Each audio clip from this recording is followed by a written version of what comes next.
Liquor కేసులో కాసేపట్లో SIT ముందు విజయసాయిరెడ్డి విచారణకు హాజరు కానున్నారు. గత ఏప్రిల్ 18న విజయసాయిని సిట్ విచారించింది. విజయసాయి సమాచారంతో లిక్కర్ కేసు విచారణ కదిలింది. తాను విజిల్ బ్లోయర్నని విజయసాయి చెప్పుకున్నారు. లిక్కర్ స్కామ్ లో తనకు తెలిసినవన్నీ విజయసాయి చెబుతానన్నారు. అటు సిట్ విచారణపై విజయసాయిరెడ్డి ట్వీట్ చేశారు. భగవద్గీత శ్లోకాన్ని ట్వీట్లో పేర్కొన్నారు.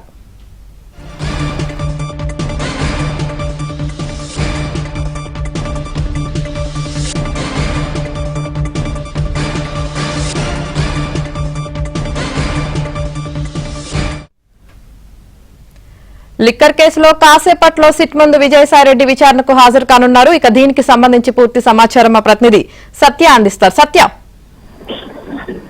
విజయసాయిరెడ్డి వైసీపీ మాజీ ఎంపీ విజయసాయిరెడ్డి లిక్కర్ కేసుకు సంబంధించి నేడు విచారణకు రావాల్సిందిగా సిపి ఆఫీస్ నుంచి సిట్ నోటీస్ ఇచ్చింది. దీనిలో భాగంగా ఆయన ఈ రోజు విచారణకు హాజరవుతారని భావిస్తున్నారు. ముఖ్యంగా ఆయన విచారణకు హాజరు కాకముందు భగవద్గీతలోని ఒక శ్లోకాన్ని ఎక్స్ లో పేర్కొనడం జరిగింది. కర్మలను ఆచరించటందు నీకు అధికారం కలదు, కానీ వాని ఫలితములు మీద నీవు కర్మములకు కారణం కారాదు, అట్లా కర్మలను చేయుట మానరాదు అని చెప్పి ఒక శ్లోకాన్ని, భగవద్గీతలోని శ్లోకాన్ని ఆయన ట్వీట్ రూపంలో సామాజిక మాధ్యమం ఎక్స్ లో ఉంచారు.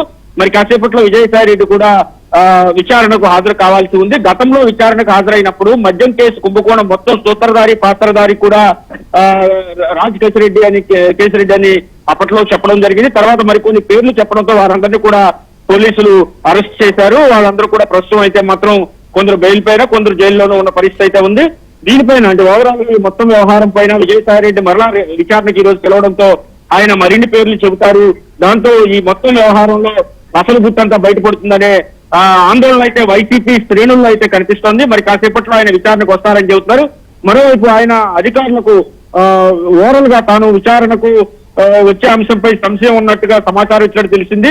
ఒకవేళ వీలైతే వస్తాను, లేకపోతే లేదు అన్నట్టుగా పరిస్థితులను బట్టి తాను వస్తానని చెప్పినట్లుగా కూడా తెలుస్తుంది. అది మరి కాసేపట్లో దానిపైన క్లారిటీ రాబోతుంది. ఈ రోజు విచారణకైతే మాత్రం రావాల్సిందిగా నోటీస్ అయితే ఇప్పటికే అధికారులు అయితే విజయసాయిరెడ్డికి జారీ చేశారు.